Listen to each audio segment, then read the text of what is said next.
నమస్తే, welcome to 10 TV.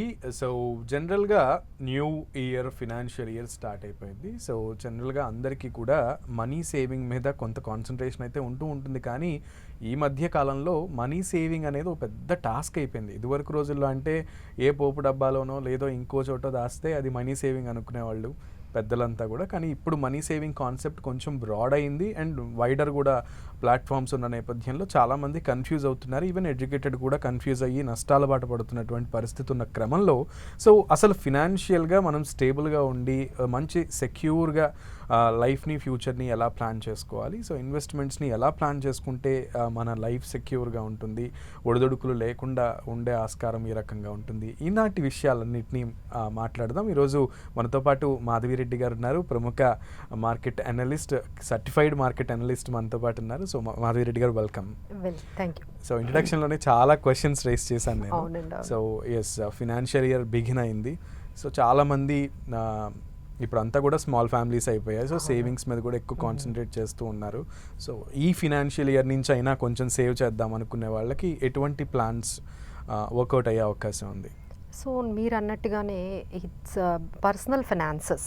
ఈ personal ఫైనాన్సెస్లోనే ఉందండి ఎంత పర్సనలైజ్డ్ అనేది.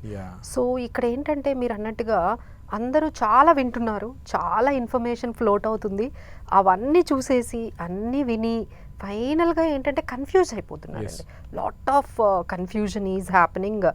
ఫస్ట్ థింగ్ ఏంటంటే ఫైనాన్షియల్ లిటరసీ తక్కువ మన ఇండియాలో. అంత ఫైనాన్షియల్ లిటరసీ అంటే యాజ్ ఎ సబ్జెక్ట్గా మనం ఎప్పుడు మ్యాథ్స్ సైన్స్ నేర్చుకున్నట్టుగా మనము మనీ సబ్జెక్ట్ ఎప్పుడు నేర్చుకోలేదు. మనీ మేనేజ్మెంట్ గురించి మనం ఎక్కడ ఏ సబ్జెక్టు నేర్చుకోలేదు. సో ఇప్పుడు ఏంటంటే సడన్గా అంటే అప్పట్లో అంత కష్టం అనిపించేది కాదు. అంటే మీ పేరెంట్స్ కానీ మా పేరెంట్స్ కానీ అంత, ఎందుకంటే ఫస్ట్ థింగ్ ఏంటంటే వాళ్ళ ఇన్కమ్స్ నార్మల్గా ఉండేవి. సో వాళ్ళకు వచ్చిన అమౌంట్తోని ఏ బ్యాంకులో ఆప్షన్స్ కూడా తక్కువ కదండి అప్పుడు, బ్యాంకుల్లో పెట్టుకునే ఆప్షన్స్ బాగా పెరిగే, బ్యాంక్లో పెట్టుకునే వాళ్ళు, లేదు అంటే ఏదైనా గోల్డ్ కొనుక్కునే వాళ్ళు, రియల్ ఎస్టేట్ కూడా అందుబాటులో ఉండేది వాళ్ళకి, చాలా చీప్గా ఉండేది. సో ఇదంతా కూడా వాళ్ళు అన్ని కూడా ప్రాపర్గా చేసేసుకునేవాళ్ళు, అంత కన్ఫ్యూజన్ లేకుండా ఒకటే జాబ్ చేసేవాళ్ళు. Isn't it? ఆ రిస్క్ కూడా తక్కువ ఉండేది కదండి. సో ఇప్పుడు అలా కాదు కదా, జాబ్స్ అన్ని అన్సర్టనిటీస్, ఇన్కమ్స్ అన్సర్టనిటీస్. అంటే మీకు 6 months ఈ ఇన్కమ్ వస్తుంది అంటే there is no guarantee after 1 year you will get the same income. అది కదా, అది అక్కడి నుండి స్టార్ట్ అయింది, అన్సర్టనిటీ అనేది అక్కడి నుండి స్టార్ట్ అయింది. ఇంకోటి ఏంటంటే మేజర్గా మేము చూసిన డిఫరెన్స్ ఏంటంటే అప్పట్లో రిస్క్ మేనేజ్మెంట్ అవసరం ఉండేది కాదు. మన రిస్క్ మేనేజ్మెంట్ అంటే మన ఫ్యామిలీనే. We use to have a joint family system కదా. ఈ జాయింట్ ఫ్యామిలీ సిస్టంలో మీకు ఏ ప్రాబ్లం వచ్చినా అందరూ వచ్చి మీకు హెల్ప్ చేసేవాళ్ళు. మీకు హెల్త్ పరంగా ప్రాబ్లం వచ్చినా, మీకు ఏదైనా బిజినెస్లో నష్టం జరిగినా, ఏదైనా డెత్ అయినా ఆ సపోర్ట్ అనేది ఉండేది. ఇప్పుడు ఉందా? అసలు ఇప్పుడు ఫినాన్షియల్గా ఆ సపోర్ట్ లేదు, ఫ్యామిలీ సపోర్ట్ లేదు, ఫైనాన్షియల్ సపోర్ట్ లేదు. సో అందరూ కూడా ఎవ్రీ వన్ ఈ స్ట్రగ్లింగ్ ఆన్ దేర్ ఓన్. అంటే రిస్క్ మేనేజ్మెంట్ అనేది బాగా ఇప్పుడు ఇంపార్టెంట్ అనేది. అంటే లైఫ్లో ఎందుకు ఇవన్నీ, ఈ మనీ మేనేజ్మెంట్ ఇవన్నీ అసలు ఎక్కడ చేయాలా అనే పక్కన పెడితే ఎందుకు చేయాలి అనేది కానీ మనం కొంచెం క్వశ్చన్ చేసుకుంటే మనం చాలా స్టిక్ అయి ఉంటాం. మనం స్టిక్ అవ్వాలి అంటే ఏంటంటే ముందు ఎక్కడ కాదు, ఎందుకు చేస్తున్నాము అనేది పర్పస్ అనేది ఫైండ్ అవుట్ చేసుకోవాలండి. ఫస్ట్ పర్పస్ ఏంటంటే మన ఫైనాన్షియల్గా సెక్యూర్ ఉండాలి. ఎందుకంటే life is very uncertain. We have to make our life very secure. ఇంత కష్టపడి వర్క్ చేస్తున్నది ఎందుకు అంటే మనకి ముందు ముందు వచ్చే ఏవైతే ఇన్సిడెంట్స్ ఉంటాయో అలాంటి ఇన్సిడెంట్స్ అన్నీ కూడా మనం వాటిని అధిగమిస్తూ ముందుకు వెళ్ళాలి అంటే మనం ఒక సెక్యూరిటీ అనేది కల్పించుకోవాలి. సో సెక్యూరిటీ కల్పించుకోవాలంటే మనకు వచ్చిన ఇన్కంలో కొంత మీ నీడ్స్కి, మన డే టు డే నీడ్స్కి కొన్ని వాంట్స్ కూడా ఉంటాయి కదండి. డెఫినెట్లీ మనకు కొంచెం ఆ వాంట్స్ ఉంటాయి, వాటికి కూడా అంటే దెర్ ఈజ్ ఎ ప్రిన్సిపల్ ఉంటుంది. ఎట్లా అంటే 50%, 30%, 20% అంటాం మా లాంగ్వేజ్లో. అంటే మీకు వచ్చిన ఇన్కమ్ 10,000 అయినా మీరు 5,000 వరకు మీ రెగ్యులర్ నీడ్స్కి వెళ్ళిపోతే ఇంకొక 2,000 వరకు మీకు వాంట్స్ ఉంటాయి కాబట్టి వాటికి, బట్ 20% అయితే సేవ్ చేయాలి కదండి, అట్లీస్ట్ 20%. సో మేము అనేది ఏంటంటే మీకు ఎంత ఇన్కమ్ వచ్చింది అనేది క్వశ్చన్ కాదండి, మీ యాటిట్యూడ్ టువర్డ్స్ సేవింగ్స్ ఉందా లేదా. మీకు కొంతమందికి 1,00,000 రూపాయలు నెలకి రావచ్చు కానీ గ్యారంటీ లేదు ఆయన ఏమైనా సేవ్ చేస్తారని. సో ప్లానింగ్, ఎగ్జిక్యూషన్, ఆ ఎగ్జిక్యూషన్, యాటిట్యూడ్ అండి, attitude towards savings and investments. ఆ యాటిట్యూడ్ ఎప్పుడైతే మీరు డెవలప్ చేసుకున్నారో, మనకు అప్పట్లో పెద్దవాళ్ళు నేర్పించేవాళ్ళు కదండి, ఎంత వచ్చినా అందులో కొంత అమౌంట్ అనేది.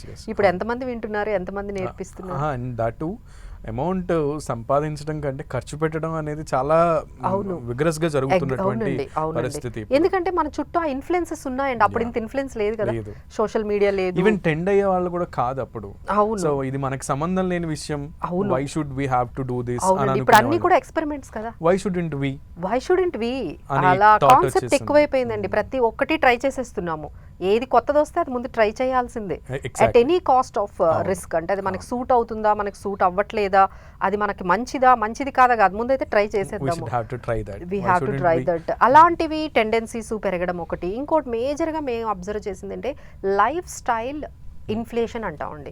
మనం ఇంతవరకు అంటే గవర్నమెంట్స్ కానీ మేము టీవీలో చెప్పేటప్పుడు కానీ ఇన్ఫ్లేషన్ అంటాం. ఆ ఇన్ఫ్లేషన్ వేరండి.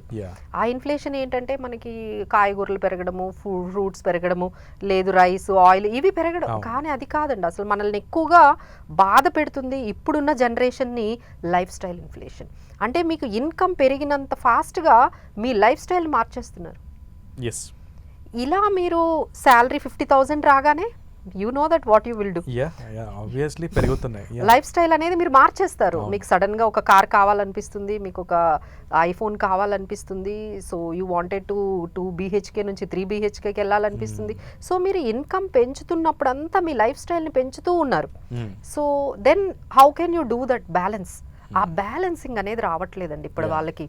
అంటే మనకి డెఫినెట్లీ కొంత అయితే మనము ఈ టర్మ్ ని మనం ఫినాన్షియల్ పంక్చువాలిటీ, డిసిప్లిన్ అనేది పెట్టుకోవాలండి. సో ఏంటంటే బ్యాలెన్స్ రావట్లేదు. ఎంత ఖర్చు పెట్టాలి, ఎక్కడ ఆపాలి, ఎక్కడ ఆపాలి దగ్గరే చాలా వరకు మిస్టేక్ అనేది మనం ఎక్కువగా గమనిస్తున్నాం ఇప్పుడున్న జనరేషన్కి. ఎస్పెషల్లీ మేము చెప్తుంది ఏంటంటే ఇన్కమ్ రాగానే ఎన్ని ప్లాన్స్ వేసుకుంటాము, ఇది ఖర్చు పెట్టాలి, అది ఖర్చు పెట్టాలనేది ఒక లిస్టే ఉంటుంది. ఇక దానికి లిమిట్ లేదు కదా, there is no limit. So మనమే లిమిట్ పెట్టుకోవాలండి. ఇప్పుడు సంపాదించడానికంటే ఖర్చు పెట్టడానికి ఎక్కువ మార్గాలు చూపిస్తున్నారు. సో మేము చెప్పేది ఏంటంటే సింపుల్గా అండి, మీరు ఎంతైనా సంపాదించండి, 20% అయితే పక్కన పెట్టి మిగతాది ఎంతైనా మీరు ఖర్చు పెట్టుకోండి. సో ఈ రకంగా అయినా ఎంజాయ్ చేయొచ్చు. సో 20% మాత్రం సేవింగ్స్ అంటే ఇప్పుడు ఎప్పటికీ అయినా అందరూ అనేది ఏంటంటే మేడం మీరు బాగానే చెప్తారు, ఈజీగా చెప్తారు, సర్ప్లస్ చేయమంటున్నారు, సేవింగ్స్ చేయమంటున్నారు, అసలు ఇంత ఇన్ఫ్లేషన్లో అసలు ఖర్చులన్నీ పెరిగిపోతున్నాయి, మేము ఎలా చేస్తామంటే సో సింపుల్ అండి. 20% పక్కన పెట్టేసి మిగతాది ఎంత ఉంటే అంత ఖర్చు పెట్టుకోండి. We have to live in our means కదా. సో మనకు వచ్చే దాంట్లో అంతవరకే అని అనుకుంటే అంతవరకే మనం చేయాలి. వాళ్ళు చేశారు, వీళ్ళు చేశారు, అది జరిగింది, ఇది చేయాలి అనడం కన్నా మనకేం లిమిట్స్ ఉంటాయి కదండి, ప్రతి ఒక్కరికి లిమిట్స్ ఉంటాయి. ఆ లిమిట్స్లో మనం ఎప్పుడైతే లైఫ్ స్టైల్ని మనం పెట్టగలుగుతామో అప్పుడైతేనే మనకి ఆ పాయింట్ అనేది స్టార్ట్ అవుతుంది. మీ లైఫ్లో ఆ పాయింట్ స్టార్ట్ అవ్వాలి అంటే మీకు ఆ లిమిట్ అనేది ఉంటే అప్పుడు మనకి సర్ప్లస్ అనేది వస్తుంది. సో ఇప్పుడు 100 people తీసుకుంటే ఓన్లీ 10% పీపుల్ మాత్రమే ఈ జోన్లో వస్తున్నారు, 90% రావట్లేదు. అవును. సో ఈ 90%ని ఎలా అయినా తేవాలి అని మా ఉద్దేశం. ఈ 90% పీపుల్ని ఎట్లా అయినా ఈ కొంచెం ఈ 20-30% జోన్లో అయినా పీపుల్ని తీసుకొని వస్తే అట్లీస్ట్ వాళ్ళ జర్నీ స్టార్ట్ అవుతుందండి. అసలు జర్నీయే స్టార్ట్ అవ్వట్లేదు కదా. సో ఇంకొకటి ఏంటంటే, ఇంకో టెండెన్సీ ఏంటంటే ఇప్పుడు మనకి క్రెడిట్ అనేది బాగా అవైలబుల్ అయిపోయింది. సో ఫర్గెట్ అబౌట్ ఇన్కమ్ అండి. మేము అది కూడా ఓకే అనుకుంటాం, ఏంటంటే ఓకే వీళ్ళకి ఇన్కమ్ ఉంది, ఎక్స్పెండిచర్ ఉంది, ఈక్వల్ అవుతుందని. బట్ ఇప్పుడు అది నెక్స్ట్ లెవెల్కి వెళ్ళిపోయి వాళ్ళ ఇన్కమ్ కన్నా ఎక్స్పెండిచర్ ఎక్కువ ఉంటుంది. ఇప్పుడు ఆయన ఇన్కమ్ ఏమో 50,000 ఉంటుంది, ఆయన ఎక్స్పెండిచర్ 70. ఆ డెఫిసిట్ని ఫిల్ చేయలేక అది మొత్తం ఇంకో 3 lakhs లోన్ తయారవుతుంది. సో దానివల్ల ఏమవుతుంది, ఆయన డిఫాల్టర్ అయిపోతున్నారు, క్రెడిట్ రిస్క్ పోతుంది, ఆ తర్వాత సిబిల్ స్కోర్ పడిపోతుంది, ఆయన లైఫ్ అంతా చూడండి మొత్తం రిస్క్ ఫ్యాక్టర్లోకి వెళ్ళిపోతూ ఉంది. ఇంకా దాన్ని కరెక్ట్ చేయడం అనేది ఇంకా చాలా టఫ్ అయిపోతుందండి. ఒక లెవెల్కి వెళ్ళిపోయిన తర్వాత ఇక మేము కూడా ఏం చేయలేం. అదే కదా, ఆ సిచ్యువేషన్కి వెళ్ళిపోతున్నారనమాట. So somewhere one has to start, మీరు అన్నట్టు అక్కడ కానీ మనము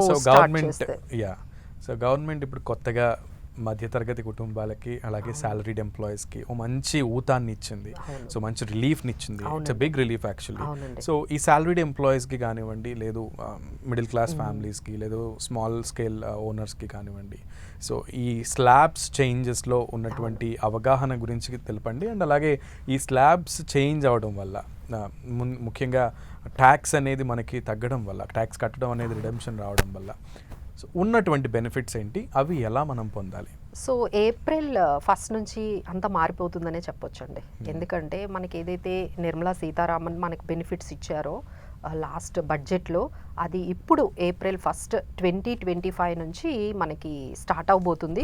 సో అందరికీ కూడా తెలిసిందే, అది 12 lakhs వరకు వాళ్ళు రిబేట్ ఇచ్చారండి. లాస్ట్ టైం ఏంటంటే మనకి రిబేట్ 87A ప్రకారం ఒక 25,000 ఉండేది, ఇప్పుడు అది 60,000 వరకు రిబేట్ ఇచ్చారు. సో దీనివల్ల ఏమవుతుందంటే అప్ టు 12 lakhs వరకు మీకు ఎటువంటి ట్యాక్స్ కట్టాల్సిన అవసరం లేదు. అసలే శాలరీడ్ ఎంప్లాయీకి అయితే ఇంకొక 75,000 స్టాండర్డ్ డిడక్షన్ వచ్చింది. సో మీకు ఎవరెవరికైతే 1 lakh శాలరీ ఉందో మీకు full salary without any TDS ఏమి కట్ అవ్వకుండా మీ అకౌంట్లో పడిపోతుందండి. సో దీనివల్ల ఏంటంటే ప్రతి ఒక్కరికి మినిమం ఒక 50,000 నుంచి 60,000 మిగులుతున్నాయి. సో వాళ్ళ ఉద్దేశం ఏంటంటే ఈ 60-70,000ని ఖర్చు పెడతారు, ఖర్చు పెట్టిన తర్వాత మా ఎకానమీ అనేది పెరుగుతుంది అని government has given some amount to in your hands.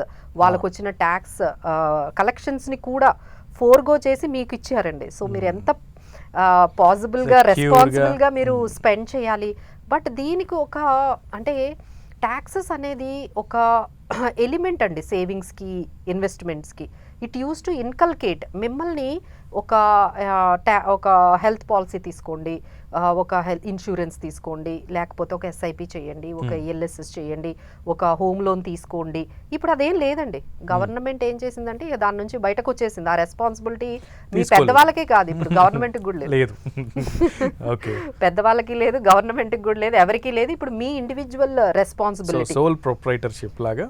ఇంకా అంతే. ఇక గవర్నమెంట్ అయితే మీరు అది చేయండి, మీకు ట్యాక్స్ తగ్గిస్తాము, మీరు ఇన్సూరెన్స్ పాలసీ తీసుకోండి, ట్యాక్స్ తగ్గిస్తాము, ఈ ధోరణి కూడా పోయిందండి. ఈ ఏదైతే ఈ ట్రాన్స్ఫర్మేషన్ అనేది ఇప్పుడు మనకి ఏప్రిల్ 1, 2025 నుంచి వచ్చింది. So you have to take care of your personal finances, మీరే తీసుకోండి అని చెప్పి బాధ్యత అంతా మీ మీద వదిలిపెట్టినప్పుడు మరి ఆ 50,000, 60,000 మిగిలిన దాన్ని మీరు ఏం చేస్తారు? What you will do? So దానికి మనం ఏం చేస్తామంటే first we need to start with ఒక ఎమర్జెన్సీ ఫండ్ని క్రియేట్ చేసుకోవాలి. ఎమర్జెన్సీ ఫండ్తోనే మనకి స్టార్ట్ అవుతుందండి. ఎందుకంటే ఇప్పుడు ఎమర్జెన్సీ ఫండ్ లేకపోవడం వల్లే ఏవైతే డిజాస్టర్స్ చూస్తున్నామంటే క్రెడిట్ కార్డ్స్ కానీ హయ్యర్ ఇంట్రెస్ట్ రేట్స్లోకి లోన్లు తీసేసుకోవడం కానీ, అప్పట్లో ఇన్ని అవైలబిలిటీ లేదండి, క్రెడిట్ అవైలబిలిటీ ఇంత లేదు. ఈ రీసెంట్గా బ్యాంక్స్ పక్కన పెడితే బ్యాంక్స్ ఎలాగో ఇవ్వరు, ఎందుకంటే మీకున్న ఇన్కమ్కి, మీకున్న బడ్జెటింగ్కి బ్యాంక్స్కి ఎలాగూ రావు. బట్ మీరు ఏం చేస్తున్నారు, నెక్స్ట్ లెవెల్కి వెళ్ళిపోయి యాప్స్ ద్వారా తీసుకుంటున్నారు, క్రెడిట్ యాప్స్ ద్వారా తీసుకుంటున్నారు. ఇంకా చాలా లోన్ యాప్స్ వచ్చేసాయి. ఈ క్రెడిట్ అనేది ఎప్పుడైతే అవైలబుల్గా అయిపోయిందో హయ్యర్ ఇంట్రెస్ట్ రేట్ అయినా వాళ్ళు తీసేసుకుంటున్నారండి. సో క్రెడిట్ కార్డ్స్ కానీ ఇవన్నీ కూడా వాళ్ళ లెవెల్కి మించి యూస్ చేస్తున్నారు. సో ఇవన్నీ ఎందుకు చేస్తున్నారంటే you don't have any emergency fund. మీకు ఏమైనా కష్టం వచ్చినప్పుడు, మీకు ఏమైనా ప్రాబ్లం వచ్చినప్పుడు మీ దగ్గర బ్యాకప్ లేక మీరేం చేస్తున్నారు? ఎందుకంటే ఇవన్నీ జరుగుతూనే ఉంటాయి కదండి. ఒక 3 months జాబ్ పోతుంది కదా. ఇప్పుడు మనం చాలా లే ఆఫ్స్ చూస్తున్నాం. జస్ట్ 2 days చెప్తున్నారు. 2 daysలోనే మీరు రేపటి నుంచి ఇంకా జాబ్ రాదు అంటే మరి మీ లైఫ్ స్టైల్ ఎట్లా రన్ అవుతుంది? మీ ఫ్యామిలీ ఉంటారు, మీ మీద డిపెండెంట్స్ ఉంటారు. సో మీ దగ్గర ఇంకా ఆప్షన్ ఏముంది చెప్పండి? Definitely you have to use credit card use చేయడం కానీ, లోన్స్ దగ్గరికి వెళ్ళడం కానీ, హైయర్ ఇంట్రెస్ట్ దగ్గరికి చేస్తుంది. సో అందుకనే మేమేం చెప్తామంటే you have to start with 1 emergency fund. అంటే ఇప్పుడు మీ ఎక్స్పెండిచర్ ఒక 50,000 అనుకోండి, ఒక 2 లక్షలు ఒక ఎమర్జెన్సీ ఫండ్ని క్రియేట్ చేసుకొని ఓ పక్కన పెట్టుకుంటే ఎప్పుడైనా ఇలాంటి సిచ్యువేషన్స్, మీ జాబ్స్ కొంచెం బ్రేక్ రావచ్చు, మీరే బ్రేక్ తీసుకోవచ్చు జాబ్స్ నుండి, కొంచెం ఇంప్రూవ్ అవ్వడానికని తీసుకోవచ్చు. లేదు మీకు ఏమైనా హెల్త్ ఇష్యూస్ రావచ్చు, where you couldn't able to go for work, మీరు ఒక 6 months వరకు వర్క్కి వెళ్ళలేని సిచ్యువేషన్లో మీ మెడికల్ కండిషన్ ఉండొచ్చు కదా. సో ఇలాంటి సిచ్యువేషన్స్ ఏ వచ్చినా సరే ఇది ఒక ఫస్ట్ స్టెప్ అండి. ఆ తర్వాత మనం చెప్పినట్టుగా రిస్క్ మేనేజ్మెంట్ అనేది చూడాలి. అంటే డైరెక్ట్గా మనం ఇన్వెస్ట్మెంట్స్ చేయకూడదండి. Are you eligible to do the investments? ఇవి చేయకపోతే మీరు అసలు ఇన్వెస్ట్మెంట్స్ రావద్దు అసలు. ఎందుకంటే మీరు ఇన్వెస్ట్మెంట్స్ చేస్తూ ఉంటారు, ఒక్కసారి మీకు ఈ సిచ్యువేషన్ వచ్చిందంటే ఆ ఇన్వెస్ట్మెంట్స్ జీరో కదా. అంతే కదా, జీరో కదా, 1 dayలో జీరో అవుతాయి. ఒక్కరోజు చాలు, చాలా చాలా తొందరగా. ఇప్పుడు ఈ మధ్యన మరీ రెగ్యులర్గా వెంటనే జీరో అయిపోతాయి. సో మీరు రిస్క్ మేనేజ్మెంట్ చేసుకోకుండా మీరు ఇన్వెస్ట్మెంట్స్ మొదలు పెట్టారు అంటే అది ఎప్పటికైనా జీరో అయిపోతుందండి. తర్వాత ఏం చేయాలంటే రిస్క్ మేనేజ్మెంట్ అంటే ఒక హెల్త్ ఇన్సూరెన్స్ ప్లాన్ తీసేసుకోవాలి.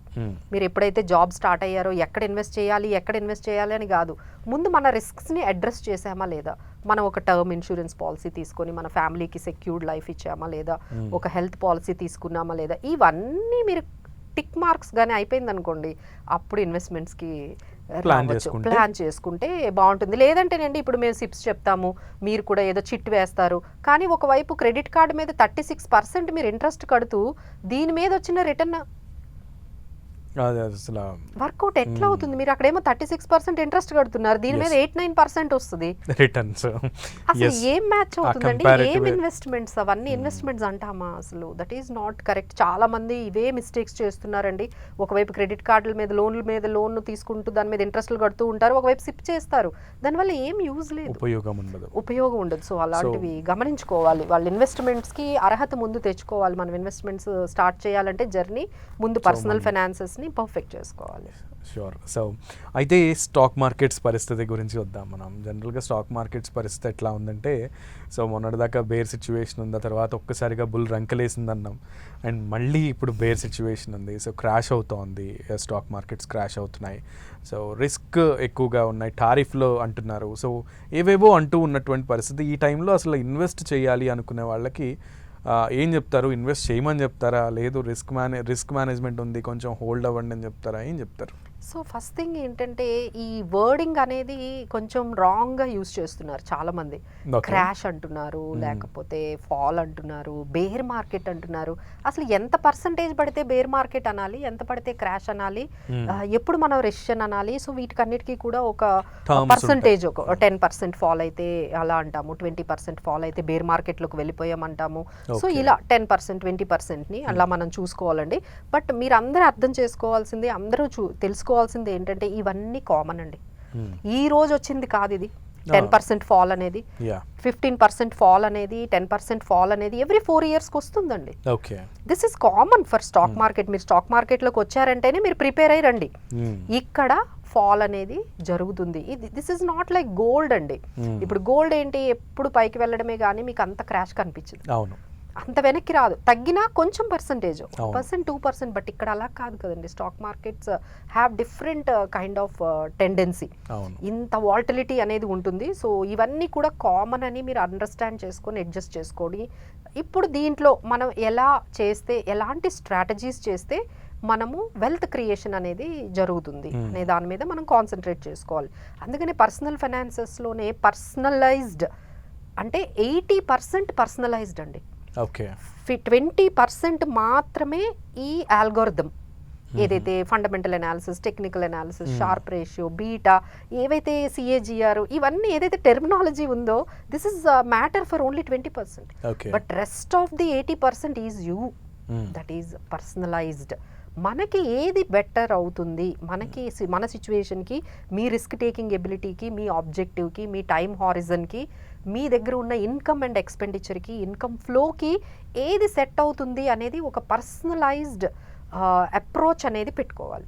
వి should not follow the FOMO లాగా అందరూ వెళ్తున్నారని మీరు కూడా గుంపులో గోవిందం లాగా అలాగా ఆబ్వియస్లీ బ్లైండ్ గా అది అందరూ వెళ్తున్నారు, అందరూ ప్లాట్ కొంటున్నారు, నేను కొనాలి, అందరూ ఇల్లు కొంటున్నారు, నేను కొనాలి, అందరూ స్టాక్ మార్కెట్లో మ్యూచువల్ ఫండ్లలో పెట్టేస్తున్నారు, నేను పెట్టేయాలి. ఇలాంటి టెండెన్సీ అయితే తగ్గించుకోవాలండి. తగ్గించుకొని మీకు ఏది, మీ సిచ్యువేషన్కి ఏది సెట్ అవుతుంది అనేది ఒక ఫైనాన్షియల్ ఎక్స్పర్ట్స్ దగ్గర కానీ మా దగ్గర కానీ వస్తే ముందు మేము వాళ్ళని అనాలిసిస్ చేస్తాం. అంటే ఇప్పుడు అంతా ఏంటంటే, ఇన్వెస్ట్మెంట్స్ అంటే ఓన్లీ రిటర్న్స్ కాదండి.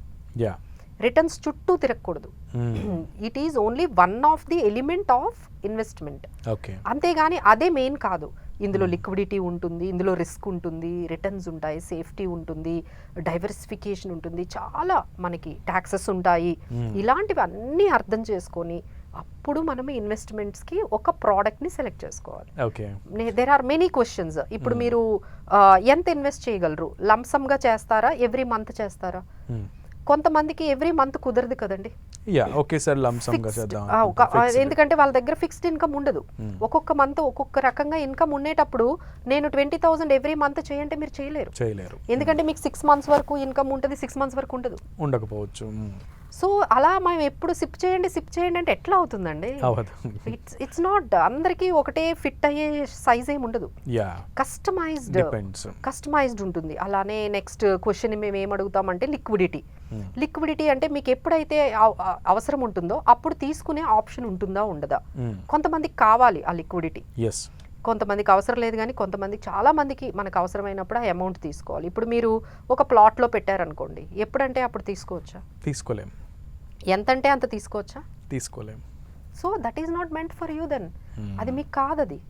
సో మీకు లిక్విడిటీ కావాలి, మనకి ఎప్పుడు అవసరాలకి డబ్బులు మనకి అందుబాటులో ఉండాలి అనుకునే వాళ్ళకి ప్లాట్లు ఎట్లా సెట్ అవుతాయి? సెట్ అవ్వవు కదా. సో ఇలాంటివి చాలా ఉంటాయండి. సో లైక్ మీ రిస్క్ టేకింగ్ ఎబిలిటీ కూడా చాలా డిఫరెంట్ ఉంటుంది.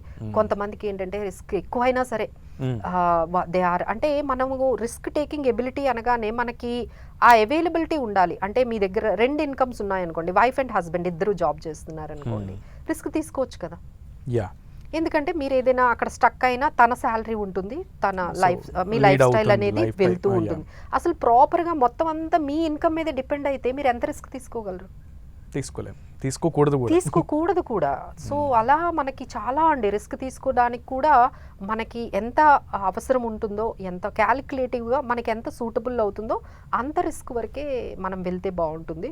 సో అది కూడా రిస్క్ని కూడా మనము మేనేజ్ చేసుకొని మనకి రిస్క్ సరిపోతుంది, ఓకే ఈ ప్రోడక్ట్లో మనం వెళ్ళొచ్చు. బట్ మేము చెప్పేది ఏంటంటే మీరు ఎక్కడైనా ఇన్వెస్ట్మెంట్ పెట్టండి, ఈ రోజుల్లో 12% రాందే వర్కౌట్ అవ్వదు కదండి.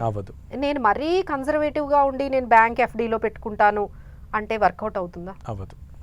6%, 7%తో వెల్త్ క్రియేషన్ అవుతుందా? అవ్వదండి. డెఫినెట్లీ అవ్వదు. సో డెఫినెట్లీ ప్రతి ఒక్కరూ కొంత రిస్క్ అయితే తీసుకోవాలి. బట్ ఎంత తీసుకోవాలి అనే దగ్గరే మనకు వస్తుంది. రిస్క్ అయితే కంపల్సరీ తీసుకోవాలండి. అదర్వైజ్ మనము ఇన్ఫ్లేషన్ని బీట్ చేయలేము. ఇన్ఫ్లేషన్ 10% ప్రకారం మనకు పెరుగుతూ ఉంటుంది. లైఫ్ స్టైల్, పిల్లల స్కూల్ ఫీజులు కానీ లేకపోతే మీరు రెంట్స్ చూడండి, ఎవ్రీ మంత్ 10% పెంచరా మీ ల్యాండ్ రెంట్స్ పెంచుతున్నారు కదా. అలానే మీ ట్రావెల్ ఖర్చులు పెరగట్లేదా? ట్రావెల్ ఖర్చులు పెరుగుతున్నాయి. ఆ తర్వాత మీ పిల్లల స్కూల్ ఫీజెస్ ఎవ్రీ ఇయర్ పెరగట్లేదు. 10%, 15% పెరుగుతుంది. నేను పెట్టింది 6% పెరిగితే మరి ఇవన్నీ నేను ఎట్లా ఇది అవ్వాలి అనేది కూడా. సో 12% అయితే మీకు అంత పెద్ద టెర్మినాలజీలు వద్దు మేడం మాధవి గారు. సో జనరల్ గా ఒక బేసిక్ గా నేను ఈ బేసిక్ ఫ్యామిలీస్, మిడిల్ క్లాస్ ఒక సింగిల్ సాలరీడ్ ఫ్యామిలీస్ కి, సింగిల్ ఎర్నింగ్ ఫ్యామిలీకి ఒక మంత్లీ ఒక 10,000 సేవ్ చేయాలనుకునే వాళ్ళు, వాళ్ళకి ఏ ప్లాట్ఫామ్ మంచిది? పోస్ట్ ఆఫీస్లో పెట్టడం, డిపాజిట్ చేయడం మంచిదా, లేదు బ్యాంక్లో డిపాజిట్ చేయడం మంచిదా ఎవ్రీ మంత్, లేదు మీరు అన్నట్లుగా ఎస్ఐపిలో డిపాజిట్ చేస్తే మంచిదా? So what is the best platform? Stock మార్కెట్లో పెట్టడం మంచిదా? ట్రూ అండి. దీన్నే మేము ఏమంటామంటే అసెట్ అలొకేషన్ అనేది చేసుకోవాలి. అంతా తీసుకొని వెళ్ళి ఒక దాంట్లో పెట్టకూడదు. ఫస్ట్ రూల్ అన్నమాట. మనకి ఎంత ఇష్టమైన, ఎంత మనకి నచ్చుతున్న ఆ ఇన్వెస్ట్మెంట్ అనేది అంత తీసుకొని వెళ్ళి పోస్ట్ ఆఫీసుల్లో పెట్టడం ఎంత తప్పో అంత తీసుకొని వెళ్ళి ఎస్ఐపిల్లో కూడా పెట్టడం తప్పే. సో మనం ఏం చేయాలి అంటే డెట్ ప్రోడక్ట్ అంటే ఏంటి? లైక్ ఈ మీరు అంటున్నట్టుగా ఈ సుకన్య సమృద్ధి స్కీములు కానీ, ఈ పీపీఎఫ్లు కానీ, పిఎఫ్లు కానీ, ఇవన్నీ డెట్ ఇన్స్ట్రుమెంట్స్. అంటే మార్కెట్తో సంబంధం లేకుండా, వాలటిలిటీ లేకుండా, రిస్క్ లేకుండా అందులో ఒక 30% వరకు మీరు పెట్టుకోవచ్చు. అలానే ఒక 50% మీరు ఏదైతే 10,000 అనుకుంటున్నారో దాన్ని ఒక డెట్ పోర్షన్ అని చెప్పి డివైడ్ చేసుకొని ఒక 30% ఇలాంటి గోల్డ్ పెట్టుకోవచ్చు.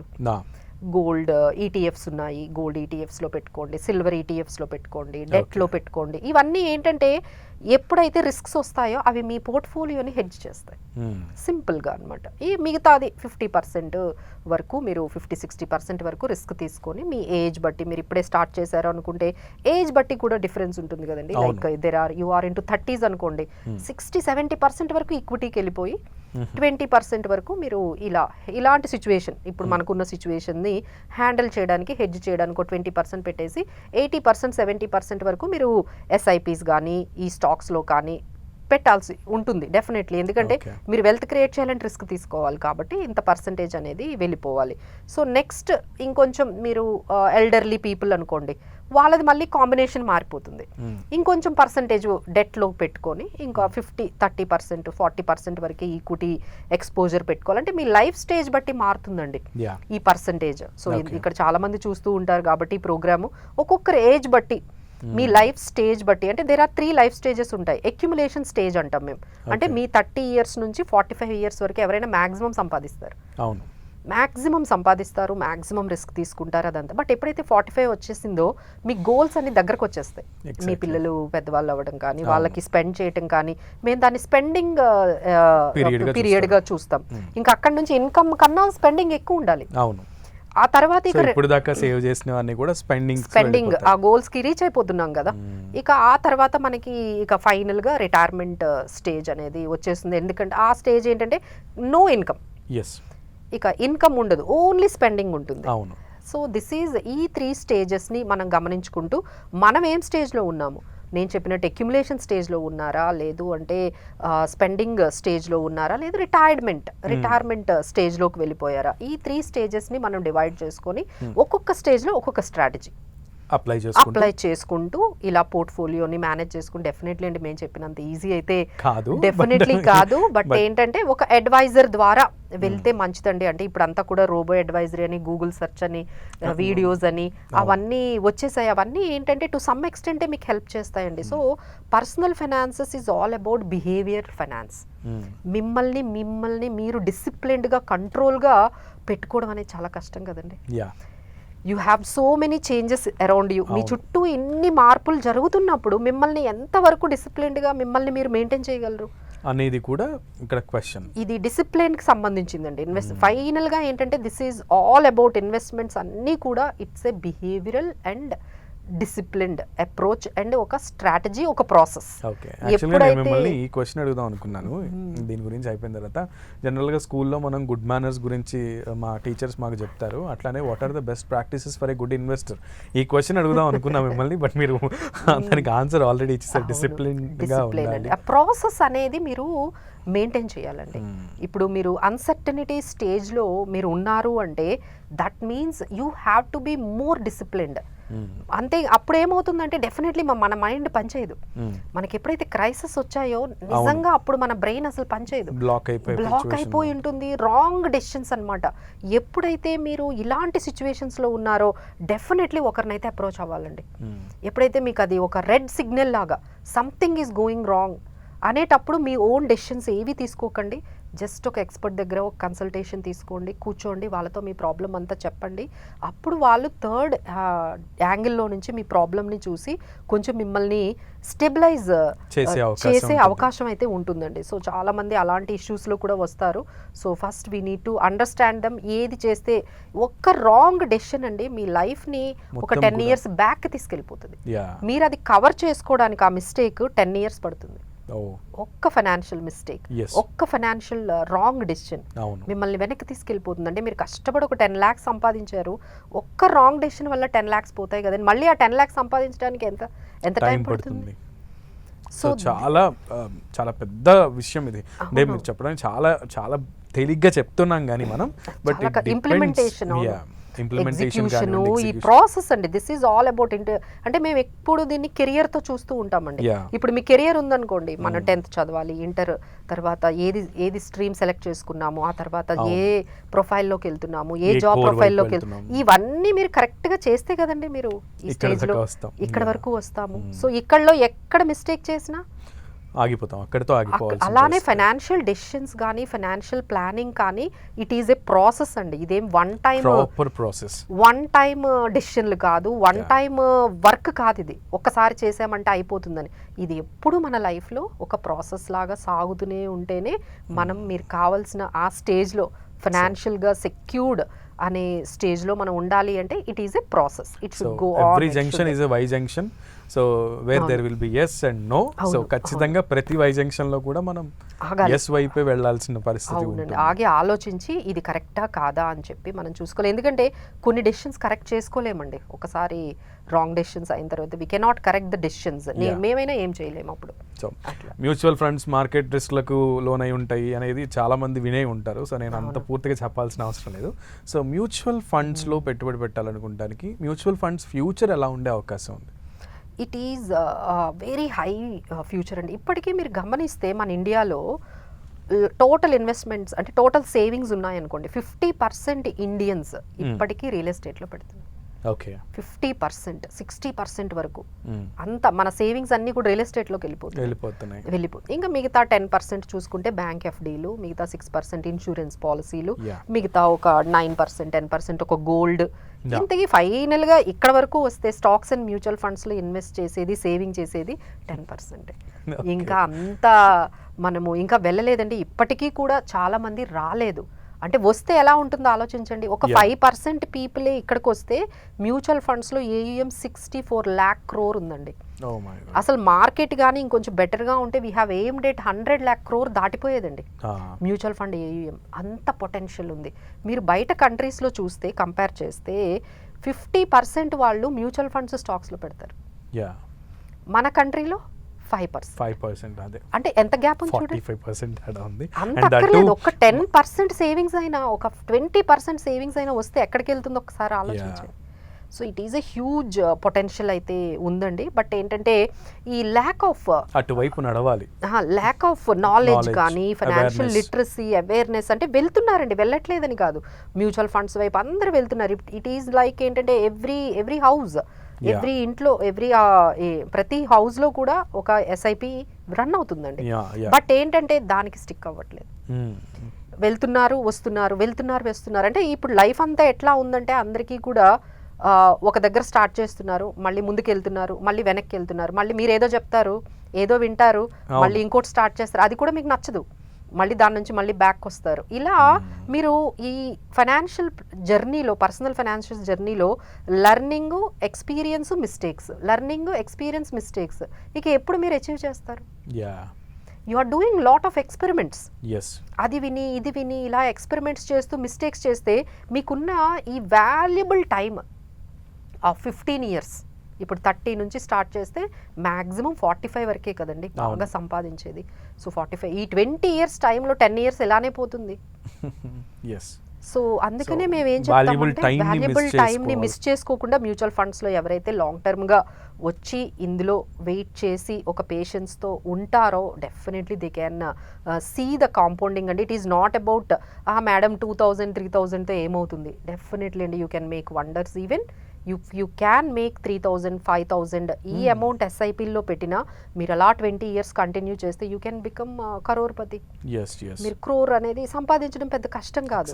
బట్ ఏంటంటే ఎవరు ఉండరు. ఒక 12% రిటర్న్, విత్ 12% రిటర్న్తో మనం ఒక 5000 రూపీస్నైనా మీరు అలా కంటిన్యూగా ఇన్వెస్ట్ చేసుకుంటూ వెళ్తూ ఉంటే మనకి definitely you can see that. But ఏంటంటే మనకు వచ్చిన రిపోర్ట్స్ ఏంటంటే SIPస్లో ఎవరు అంటే ఆల్మోస్ట్ 90% పీపుల్ 3 years తర్వాత బయటకు వచ్చేస్తున్నారు. So no one is continuing. Only ఎంతమంది అంటే వచ్చిన వాళ్ళు 100 మంది అయితే 90 మంది వెళ్ళిపోతున్నారు, ఆగిపోతున్నారు, మళ్ళీ కొత్త వాళ్ళు యాడ్ అవుతున్నారు, మళ్ళీ వెళ్ళిపోతున్నారు. సో దీని వల్ల ఏమవుతుందంటే చాలా మంది వెల్త్ క్రియేషన్ అనేది చేయలేకపోతున్నారు. సో వీళ్ళ జర్నీ ఎలా ఉంటుందంటే ముందు మ్యూచువల్ ఫండ్స్ వస్తారండి, అంటే ఒక యాప్ ఓపెన్ చేసుకుంటారు, ఓకే, ఓ పేటిఎం అంటారు, ఇదంటారు, అదంటారు, యాప్ ఓపెన్ చేసుకుంటారు. యాప్ ఓపెన్ చేసేసి SIP అంటారు. ఫస్ట్ SIP అనగానే ఓ 2000 పెట్టేస్తూ ఉంటారు. దే ఫీల్ వెరీ కాన్ఫిడెంట్, నేనే అనలిస్ట్, నాకు అన్నీ తెలుసు, నాకు అందులో స్టాక్స్ లేకపోతే టాప్ మ్యూచువల్ ఫండ్ స్కీమ్, ఇలా జర్నీ స్టార్ట్ అవుతుంది. ఆ తర్వాత నెమ్మదిగా ఇక వాళ్ళ వీడియోస్ చూడడము, లేకపోతే యాప్ ద్వారా కొన్ని మీకు వస్తాయి, రికమెండేషన్స్ వస్తాయి.